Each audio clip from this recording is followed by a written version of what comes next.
welcome to the meta episode 3, I guess. But more importantly, this is for season 24 in the middle of the season, so after the first 2 weeks.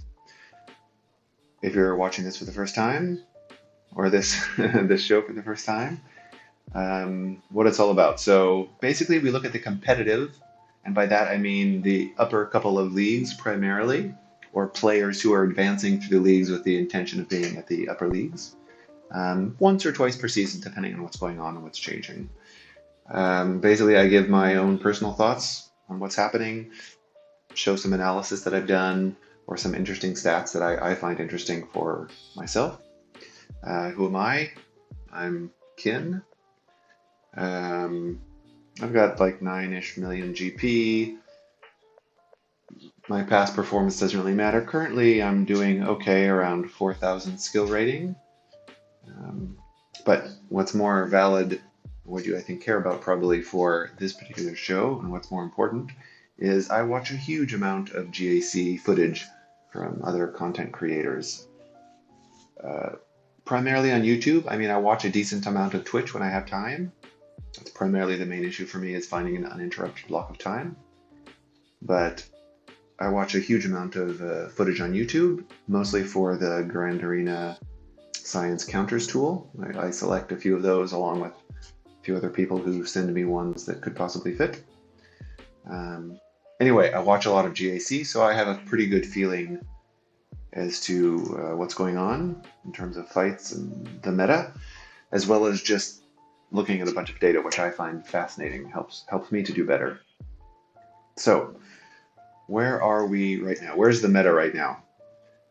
After the first season was over, the differences right now are quite huge in the first 2 weeks of this second season. I think it helps as well that the holidays are over. It does for me personally. So folks have a bit more scheduled regular time to spend doing their GAC. At least it appears that way from the stats and from a number of the content creators as well. Many of them just don't have time over and I'm assuming this is for most people, visiting family or family visiting you or holiday parties or whatever the case may be. The time is a bit more complicated to manage. Anyway, quite a few people have figured out already where they think they fit, depending on their roster size in the various leagues and divisions. So you see, at least in more the second week rather than the first week of season 24, but people are, or oftentimes the defenses of people are not changing so much.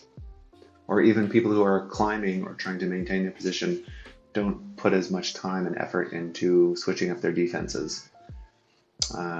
Just because they generally have a better idea that the people around their skill rating, depending on their wins and losses recently, are more at the level that they might be at.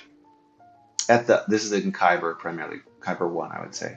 Anybody getting to Kyber 1 tends to be more aggressive and trying to beat rosters that may be a bit bigger than theirs.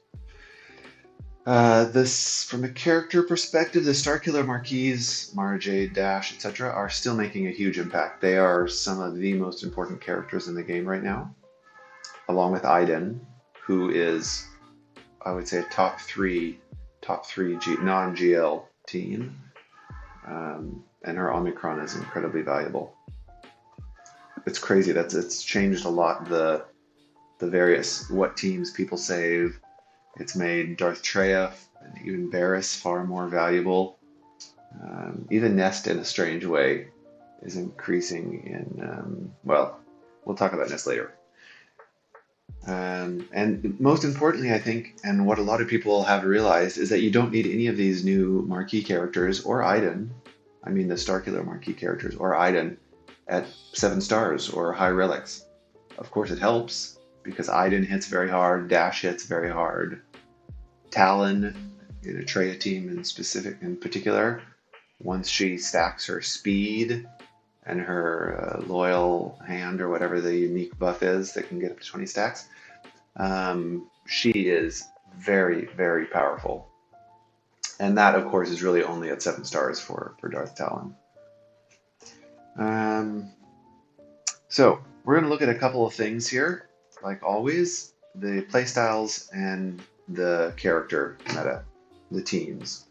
So I personally find the playstyle aspect very interesting, not necessarily in terms of, well, I guess partially in terms of categorizing it, but more to understand why people choose the teams they do and spend the time they do investing in certain methods to win, research or developing teams or looking at specific mods.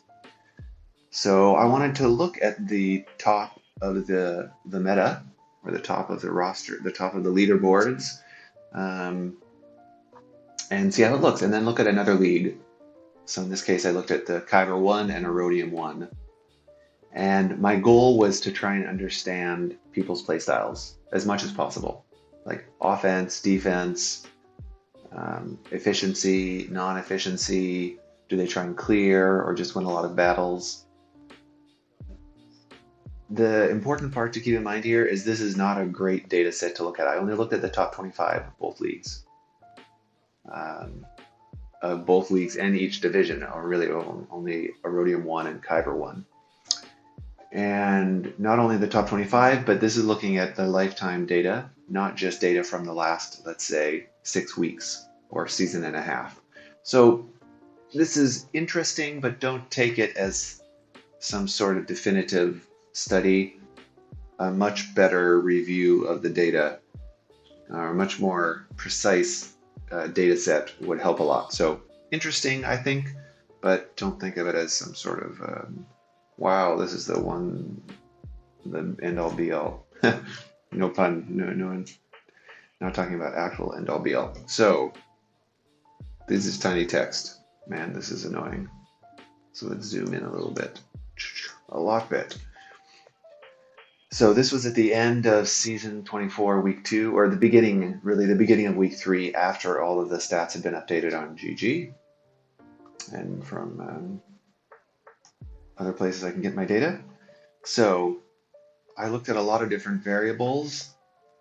The main ones that I'm looking at in terms of trying to evaluate playstyle are the not lifetime banners, I'm sorry, offensive battles won, defensive holds, full rounds cleared, undersized wins, and territories defeated.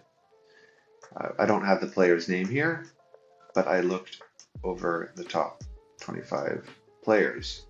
So that's a lot of data here, and they're all, the darker green is the highest, the yellow is the lowest in the particular row. And I have averages and some more details down here that we'll look at. And I also just pulled data to get an idea of, how many GLs, how many Omicrons they have, their amount of 25, 20 speed mods, whatever. It's just an interesting variable. Doesn't really have anything to do with the playstyle.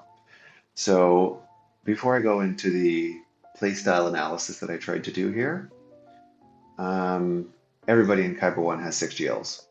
Everybody in the top, probably Kyber 1, not really in Kyber 2, there's a few with 5 GLs. Even in Kyber 1, at the bottom of Kyber 1, people are like with 3 GLs or 4 GLs. Because there's about 17,000 players in Kyber 1. It's a huge, huge number. And Omicrons I found very interesting. So the number 1 player has 6 Omicrons. A bunch of people have like 4, 5, and 6. Nobody has more than 7. Player number 19 has 0. A couple of people have 1. Few people have 2. So yeah, player number 2 has 2. So Omicrons are certainly useful and valuable and give you a bit of an edge, but by far, they're far from required to be a must-have at the top levels. And we'll get into Omicrons a little bit, GAC versus territory wars, later on when we talk sort of at the summary. Anyway, let's look now at the analysis that I did to try and understand playstyle. So this is the offensive wins divided by defense, offensive wins divided by full clears, territories defeated divided by full clears, undersized as a percentage of offensive wins. So if we look at the first metric here, basically the higher the offensive wins divided by defense is, they're more likely to be a stronger offensive player. And specifically, like small differences make, or I think you can try and draw some conclusions from the small differences here. Because the higher this ratio is, it's hard to have a strong defense and a strong offense. Or technically, it's not. It's Kyber 1, like all of the people have most of the characters. So it's not really a roster issue. It's more where they choose to focus their mods and how well they develop non-standard counters, especially with the new marquee characters. So the average is about 3. Anything around 3 then is normal. Anything less than 3, significantly, they tend to put a stronger defense, and they don't focus as much on winning battles. They expect their defense to hold up. So interestingly, if you look along the metric here, there's quite a few people that focus heavily on defense, sort of the FU defense or TW style that I've mentioned in some of my my overall reference here. These are the general play styles that I look at. I think there's more of them than these, and I think I'll change this for probably the end of season 2, but those are the general ones. Anyway, and there are still, though, a few highly offensive focused players, more than I expected, to be honest, at the higher ranges. Especially if you look at some of the streamers that have become popular and placed highly. I think the only 2 streamers that are sort of placed high is probably Arnold and Fatal, at least in season 2. Season 1, or season 23, the beginning of this new format. There's only 6 real battles, so really hard to draw any conclusions. Anyway, there's definitely some offensive players, some very offensive focused players, which I was surprised to see. The second ones here are the full clears. So when this number is low and the number of defends is high, it's a indication. Sorry, the number of wins versus defends, the first topic. It's an indication of a player who loves offense. If they're both, if this number is high and the other number is low, like for instance this player here, number 12, he loves his defense and he doesn't really do much at all on offense. There's not that many players who are so imbalanced, but a lot that are close, like this one here, number 20 as well. But for any time here where this number, the offensive wins versus full clear, is low, they do a pretty good job on offense. And you can see, like really good players will have a low number here, and they'll have a high ratio of wins to defends as well. That usually means they're an offensive-minded player. So interesting to look at the comparison. Finally, this offensive wins versus full clears. This is basically, if it's at 4, that means 4 exactly means every time, the territory is defeated full clear. It means they're going to beat every territory all the time, always do a full clear. Obviously, there's hardly any of those players, but if you look, almost, regardless of their offensive nature, sometimes you can have a very strong defense and still manage to pull out full clears. The top players definitely tend to favor getting as close to possible as full clearing every time. Some don't. Like here, number 23, number 12, number 3, I guess. There's a number that don't get full clears all the time, but most of the players are very close to full clearing all the time. And that's very important at Kyber 1 especially. So then this is undersized. The more undersized you have, generally you're aiming for more banners, or you save more GLs for offense potentially, or and this is very difficult at the Kyber 1 level, where generally everybody has all the characters and they're decently relicked. There's still some players who do, like number 8 here, really good job on the undersized clears. This one here, number 14, crazy. Another here in number 19. This is interesting. And number 25 is also undersized wins. I'd say if I take anything away from the undersized wins is the higher tier of players here focus a lot on maximizing whatever banner they can take. So if they don't need 5 characters, they'll take 4. Some counters are like that. As a summary for all of this, in Division 1, there are definitely less strong defense players than I expected to see. Very curious how this looks in a couple of seasons. And there's more high offense players than I expected to see at the same time. So I'm very curious to see how that develops. So that was for Kyber 1. Now if we look at Aurodium, we can do a comparison of these. I think it's the comparison that's more interesting than the specific stats. A couple of things here though to keep in mind for Aurodium 1. Only a few people have 3 GLs. Most have 1 or 2. Everybody has 1 or 2. Only one person has a Relic 9. And the GAC Omicrons, person in number 1 here has 5, which is I think the highest by a huge margin. Yeah, 2 other people have 3, they have 5. Most people have 1 or 2, and a number have 0. So Aurodium 1 Omicrons are not playing a huge role. Besides that, then we go and look at the same stats again. So the part that I find very interesting, I'm going to zoom out a little bit so we can see both stat lines together. There are, let's just look at the bottom one here, undersized. While the actual number, it's funny, in Kyber 1 you have a higher average of undersized wins. You can see the huge difference in playstyles. Like the extremes are far more divided here in Aurodium 1. There's a bunch of high offensive players and a bunch of low offensive players. Not as many people in the middle. And this is more, I think, due to the roster differences. Somebody either will build a roster to have more GLs, I guess. So let's look at the low 1 GL. Not necessarily related to GLs. The highest offensive player here only has 1 GL, rank 1. But just more in terms of how they built a roster, what mods they have. Full clears, again, you see a huge difference. Like looking at number 8 here, they have hardly any undersized, and they rarely full clear.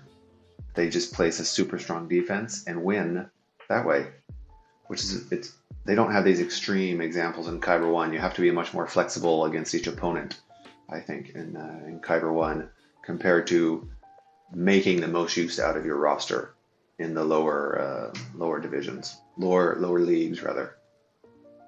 So it's interesting to see that, and I'm very curious. I'm very curious in doing some analysis like this just on the different Kyber divisions. But to start out, I wanted to look at Aurodium versus Kyber, because that's an extreme example. Like the GP in Aurodium, average GP in Aurodium 1 is 5, and in Kyber it's almost double. It's close to 10 million is the average GP. So obviously, much different roster sizes and much different strategies you employ at the different roster sizes. I thought that was an interesting look at trying to evaluate playstyle. So let's take that away and back to the other sheets that I was looking at. So talking about playstyles here, let's look at playstyles under development. And this really ties into this analysis. Actually, I wrote this before I did the analysis, and at least it matched up with my expectations. So at the top levels, there's fewer and fewer options on defense to force a limited amount of counters. Like at the GL level, Ray, Cat, Vandor, that is a team that is hard to beat. Just JMK Cat is the easy counter. You can use Ray, Jedi. I mean, there's options obviously, but it's one of the more complicated ones. It takes a lot of characters, but it's a more complicated team to beat. At the non-GL level, Iden is probably one of the most difficult ones. Of course, she has counters, but not as easy. Actually, let's see here. Where's the Iden screen? Yeah, so this is Iden. Fascinating. The only 100% counter is General Skywalker. This is Iden with Shore Trooper, by the way. Sword Trooper, not as good. But Iden with Shore Trooper. The next highest after Gas is Traya. Traya with Barris. Still 83% win rate. And you know some of these Idens are G12 or G11. They're not 7-star yet. Fascinating. I mean, she is an extremely powerful character. So, adjusting of banners versus clears. This is something, Fatal is a great example of a streamer who does this very well. Extremely well, like this is what his whole playstyle is about. Good old Maurice, of course, is another great one.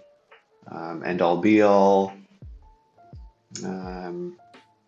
A lot of players who change their actual play style, not necessarily just the teams that they play. It's like Arnold is a good example. Everybody knows Arnold. I'm sure many people love him.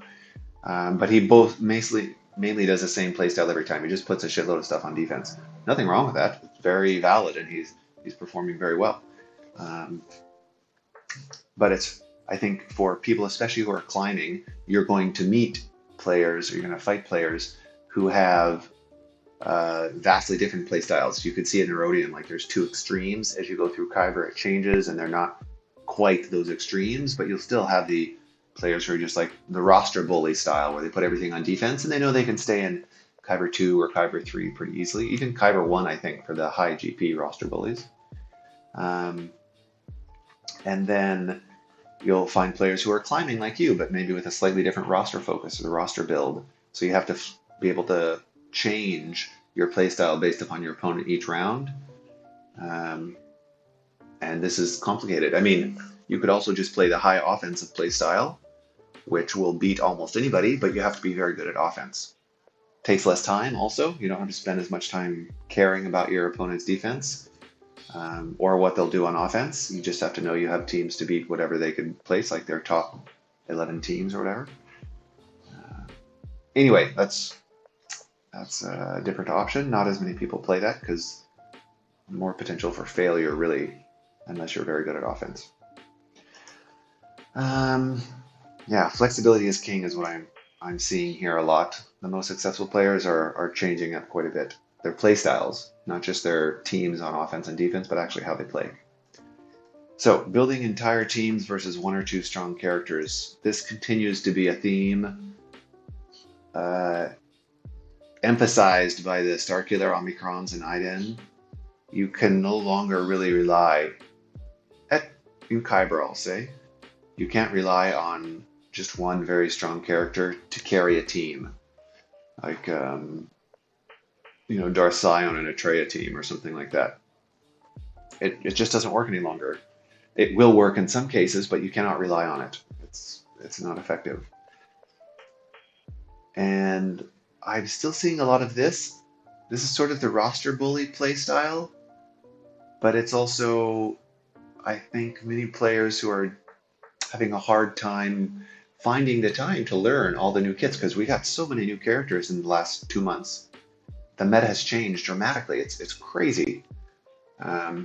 So players are having a hard time figuring out where exactly this character goes, or where this character goes, or what's the best mix of the bounty hunter, scoundrel, Mandalorian mishmash. It's fascinating now. There's so many different teams you can build, with Zam in there, with Dash, with Boba Fett, Scion of Django, which is not so great certainly not as a leader that great in GAC. Not bad, but you need very specific turn order, and it's only good against certain counters. Similar to TW, but less limited by a long stretch. And finding out or choosing where to place those characters is very difficult in GAC. So people just oftentimes, copy somebody in their guild who does well in GAC. It's a good strategy, by the way. Or look at the top 25 in the leaderboards. It's awesome on GG to have that. And copy some of those. So that's a very valid strategy, but it's easier for players who are climbing to beat that. Anyway, it's fascinating to see this becoming more and more, I think it's because of all the characters that are added more so than an actual playstyle, but whenever there's a bunch of characters added, I see this more and more commonly. Yeah, happy R2D2 mug. So let's talk a little bit now about fleet meta. I haven't changed this section in particular from last season. There's a surprising lot of changes happening in the fleet meta right now. It'll be interesting now with the Seventh Sister TIE Interceptor coming in Conquest. What happens long term? Obviously, we're getting more Sith fleets, I would imagine, or Sith ships. Maybe the Ravager or something like that. I don't know. But it's really not RNG. I say this a little sarcastically because it's by far the most popular method, but I think it's one of the worst methods for fleet.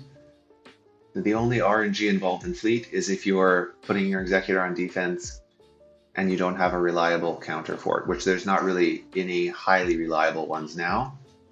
You'll start to see a lot more data around the fleet stuff soon. I'll talk about that in a little bit. You'll start to see a lot of good data where you can actually see data on fleet matchups and which counters work best and stuff like that. So this is going to start to get better soon, I think, or be easier for players to design a good fleet offense and defense. But for people who place their executor on defense, you're just hoping your opponent has better RNG or worse RNG than you, and you have better RNG. It's the most ridiculous method to approach fleet. Like, why do that? It just gets you frustrated. Use your own executor on offense. You can guarantee a win 90-95% of the time. Obviously, relics make a little bit difference in your pilot, like the turn order of Razor Crest and Xanadu Blood and your fleet the executor make a big difference. Like, you have to play differently depending on what the turn order is, but there's very little RNG involved. Like, I think it's just because this is what people do in TW and the popular streamers do it, so nobody really spends time to think about taking out the RNG and just knowing you're going to get a certain amount of banners. But anyway, my little rant for today. There's a ton of resources around fleet. Of course, we have counters in Grand Arena Science, but Zera, Skelterix, Bit Dynasty, and many more. Like, you can go to YouTube and search Executor counter or Home 1 counter or whatever. There's a ton of stuff out there. Executor. So I didn't spend as much time last episode that I wanted to here on executor lineups. One of the new executor lineups is coming out, especially for R9 executors, or if your executor is equal to or faster than the opponent's executor, is placing executor with IG-88 or IG-2000. This fleet is a ship, and Razor Crest starting. For mirrors, this is basically a 50-50, and for Malev counters, it's almost 100% loss. It takes like the 60-70% win rate of most Malev counters and takes it down to like 20 or 30 or something like that. So this is something you're starting to see more of. However, reasonably rebel pilots, basically your Bistan's U-Wing, and Han's Millennium Falcon have to be faster than the Razor Crest and Xanadu Blood, which is not that complicated. They're going to crush the Malevolence, or crush the Executor in that case. And Rebels in general, moving on sort of to the next topic here, also, like Relic 9 General Kenobi or Negotiators will beat Relic 8 Executors very reliably, 90+% chance. But this is mostly like a high-level guild thingy in TW, taking advantage of other guilds that don't have R9 Executors. Anyway, just a small little, not a lot of people encounter that. Rebels, though, especially again these high relic ones that can go faster, Han's Millennium Falcon. Well, for the weird Executor, no Hound's Tooth lineup, it's important to have those rebels, but in general, having highly relic rebels will beat the Negotiator Imperial TIE Bomber lineup will beat all of the regular Negotiator lineups, will beat the Empire lineups with Imperial TIE Bomber, as long as there's not a really good Gauntlet in the starting lineup. And there's some interesting Executrix lineups that are very bad against Rebels. But Rebels in general, I mean, this is not a surprise for anybody who's been a fan of fleets. Not that there's that many people out there, but Rebels are incredibly valuable in the fleet meta, especially in GAC. If your Rebels are faster and you put your Rebels on defense, yeah, of course you can. The very best Rebel fleets, you still, unless your First Order Finalizer lineup is good, Rebels can still beat Finalizer, but it's very hard. Even if Finalizer beats Rebels, it's not going to be for great banners. Like it'll be a 69 or something like that. Nice. Which is not great when considering like the Negotiator or the Executor mirrors, you're going to get 72, 73, 74, over 70 easily. And the Negotiator mirrors are also easy to get over 70. So having Rebels on defense to get less than 70 points is a great banner trade. Lastly, in fleets here, Imperial TIE Fighter. So Imperial TIE Fighter is good in Negotiator mirrors because you can guarantee that your Negotiator will move first, even if you're Relic 8 versus Relic 9. Obviously makes a huge difference. A lot of people use it in the Malevolence versus Executor mirrors, again, to give yourself a little TM boost, because when the Foresight expires off of Imperial TIE Fighter, the capital ship gets 25% turn meter, or 50% if they're an Empire ship. And he is a very fast ship, so it's easy to make sure that you move first, which is quite helpful. So, very fleet meta. It's not RNG focused unless you do that whole Executor on defense, which, yeah, there's nothing wrong with it necessarily. It's just, I don't know why people want RNG in their GAC fights. Easier to just have control of what banners you're going to do yourself. So, character meta. We're at 32 minutes already. I don't know how long it's going to take me to get through all of this, so thank you for sticking around. Overall, there's similar numbers if you look at the first 2 weeks of the season compared to last season. So last season we had like 30% more fights in GAC. The first 2 weeks of this season seem to match that approximate numbers. Maybe a little bit less, like 3, 4, 5% less. But more or less the same, based on some very basic napkin math. The value of off-meta counters. So there's a lot of folks who are still under the impression that CG nerfed all of the off-meta counters when they did the great defense penetration and, no countering GLs. Well, for the existing characters they did, but I think what is taking people a little bit of time to realize is that in reality, they made new characters that are more valuable. They encourage you to spend, right? It's a business after all, but what they really did is they reset all of the old broken characters, air quotes, that's up for an opinion of each player, but all of the new characters, not all, the majority of the new characters they introduced, all the Starkiller Marquis and Iden at non-high gear levels, at non-7-star, which by definition is not high relic levels, can beat GLs, or they add to a team that beats a GL. There are a shitload of non-GL counters that are out there and available. You can see them looking through the GG stats. You can see them by looking for videos. There's tons of videos on Grand Arena Science that show them. Unfortunately, right now we still don't have the filtering by gear level. We don't have that filtering in there yet. It will be coming in the future. But anyway, GG is going to have that filtering at some point in the future too, which would be very helpful. There is a huge amount of off-meta counters available with the new marquee characters that you don't need at 7 stars. Once they're 7 stars, the counters are even easier. So keep that in mind. This is taking a while for people to learn them, obviously, know how to build a team. Like, think how long it took for the JKR, JKL counter to SLKR, which still works great. That took like 4 months, I think, to develop after JKL came out. I mean, for regular people that don't have time to like go into the nitty-gritty details to develop that. So we'll see a lot more of this in the coming months, especially now that GAC is such a great value for crystals.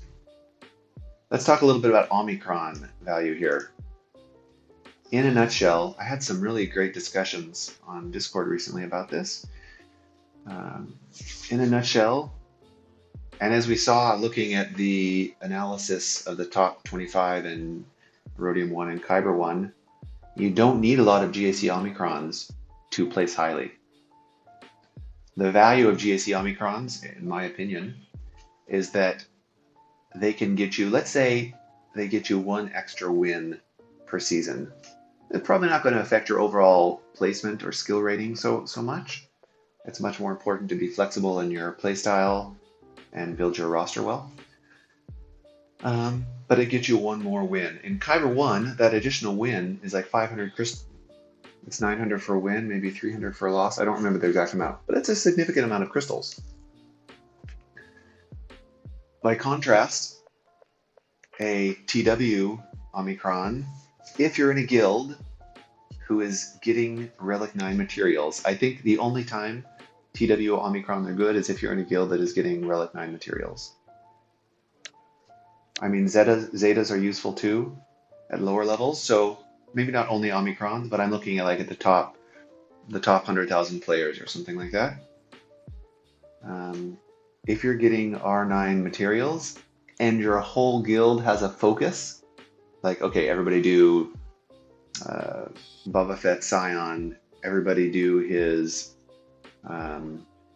leader and maybe his Omicron, Zeta, or Omicron or something like that, then great. The whole guild is going to benefit from it. If 5 people are doing it or 10 people are doing it, it's nice, but it has a much less strong effect.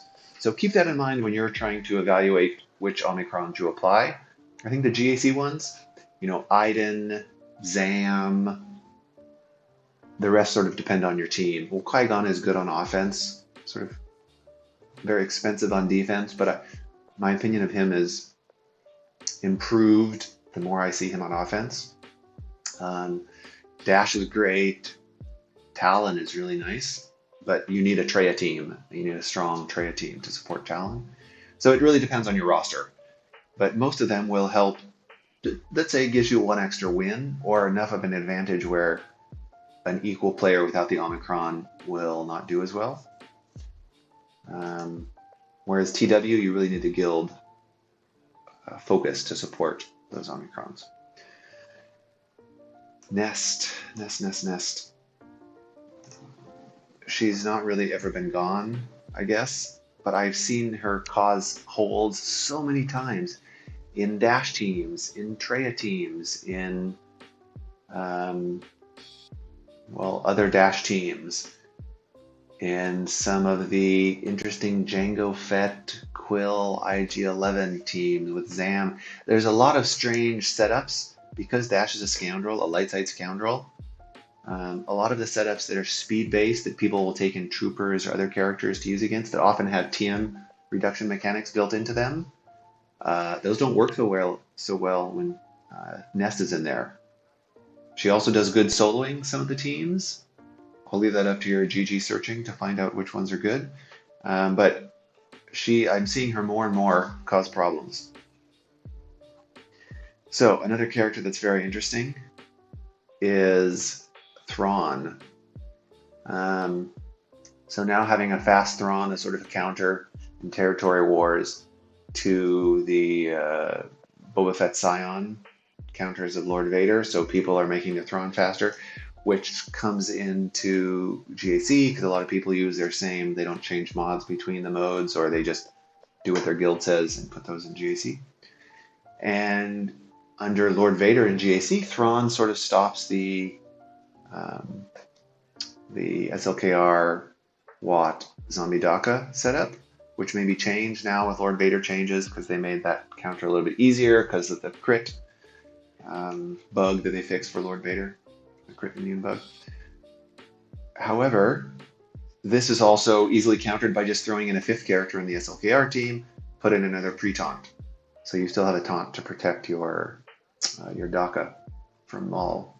So, but the essence is that having Thrawn being around, especially under Lord Vader, is becoming more and more popular. And if you don't place your Lord Vader on defense, he's awesome on offense to solo some GLs. But people don't realize that really so far, which is great for people who still place those GLs on defense. Anyway, you'll start to see a lot more fast Thrawns around, which is interesting because for people even who don't have Lord Vader yet, EP Mara Jade and a fast Thrawn and Vader and Gideon sometimes, those beat an enormous amount of teams. Actually, let's see, one of the teams I had up here, that's Qui-Gon. Okay, map focus. Let's show the, this is Starkiller. Oh yeah, that's an interesting setup. Where is the EP one? Oh yeah, look right here. The best Mon Mothma counter. This is fascinating. 100% success over 24 wins. It's pretty significant. So this is a very good, this is the best Mon Mothma team right now. With these 4 characters, there's no Thrawn in here. This is more an indicator of how powerful EP and Mara Jade is. Thrawn is only going to make it better. More than 65 banners, 100% win rate. Awesome. Fantastic use of EP Mara Jade there. If you don't have Lord Vader or you're not putting your EP Mara Jade with Starkiller, which many people don't have. Popularity index. This is a funny thing.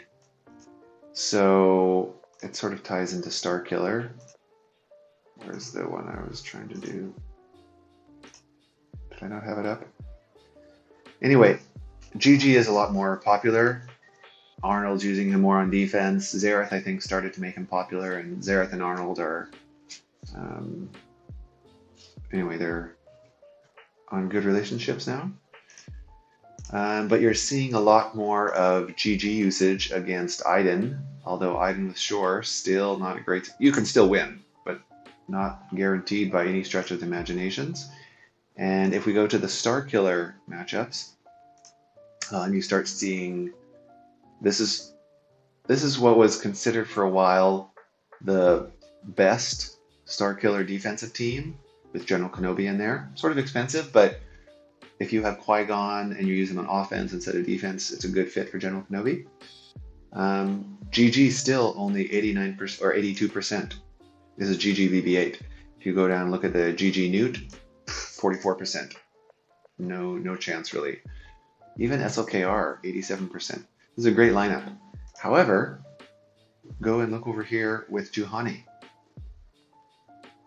GG BB-8 is 55%. The best counter is a Zam team for 73%. This is a very, Juhani, really. I mean, you wouldn't expect it, but starting to see this more and more often. And you take off Scene, things don't get better. Yeah, use Maul Watt. That's a very powerful, useful team. Troopers Watt, don't really trust that number. Anyway, point of what I'm saying is it's fascinating to see GG usage, especially against the Starkiller teams. But as I mentioned before, Starkiller is an amazing character in GAC. He's better than a number of the GLs. It's crazy, especially with Juhani.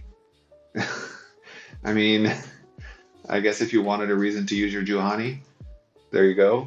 Or a reason to relic your Juhani. Fascinating stuff. Anyway, oh yeah, I mentioned earlier, you're going to start to see more ship data coming out soon. GG has stuff in the works. There's some others that are doing some interesting ship data analysis that'll have some stuff available. And Grand Arena Buddy, oh, teaser, if you've watched 45 minutes of this video, now you know the name of the Grand Arena application that we're in the middle of developing. Shh, don't tell anybody. It's a secret. And something else, the last thing that'll close this extraordinarily long video on is the value of wins at the beginning of the season. So if you're sort of trying to game the season, I don't recommend it, by the way. Instead, maybe if you're trying to make the most value, if you're trying to focus your most effort on a certain time of the season, focus on winning in the first 2 weeks. Wins start out at the beginning like worth 40 points skill rating, worth 40 skill rating. At the end of the season, they're worth like 20, 25. So, and the same pattern was there in season 1 versus season 2. I don't know necessarily if it's part of the squish, they reset this, or this will be the same way at the beginning of each season. But at least so far, wins at the beginning of the season are not twice, but close to twice more is valuable. So think of that when you're trying to win. Really spend more effort at the beginning of the season. You can slack off at the end of the season. I've seen some people talking about it, like win everything in your first 2 weeks, then you'll get matched up against harder opponents. You can lose like every match in the last half of the season, and you'll still end up with a net positive of skill rating. And then you sort of start over from the beginning. Weird, I'm not saying I recommend that by any stretch of the imagination. I certainly am not doing that. But interesting way to think about how to make the most out of the skill rating changes throughout a season. Anything else that I wanted to share here in terms of interesting stats? Darth Treya, best counter to dash teams, especially with Talon in there. You get more banners. You can do it just as well with Dooku. The counter attacks are very helpful, basically. Darth Treya is awesome. She's more and more valuable. Here you can see interesting counters to Mon Mothma, Kyle Katarn. Not quite as difficult as people expected, to be honest. This Bad Batch with Shock is very, very nice. Especially since you don't have to have Omega, which is complicated for some people. Iden, amazing, amazing team. But Iden with Shore Trooper. Stormtrooper is not nearly as good. Shore is like another 10-15% against some teams. And Qui-Gon. This duo or trio, fantastic. It's not 100%, of course, but keep this in mind when you're planning where to use your Qui-Gon. The full teams do a lot of great stuff against a lot of great teams, but not for good banners. They're sort of a crap. But 2 or 3 manning, you can kill a bunch of teams. Darth Treya, yeah, Dash, Mon Mothma, Geo's obviously better Mon Mothma teams down here. You can just 4-man with Sith Trooper. Seeing some nest usage in there against the Storm comp, for instance. Yeah, this is what I'm talking about. Storm, not really great. Treya can 100% you. Anyway, Darth Treya, a lot of use in the meta right now. So, here we are, even longer than before. Thank you for sticking around until the end. Hope you found this interesting. Good luck in your GAC. Make use of all the awesome stats and numbers on GG. A lot of awesome videos out there by a lot of great content creators. Helps me learn. Hope it helps you learn as well. And yeah, good luck in your GAC for the last half of the season. Cheers.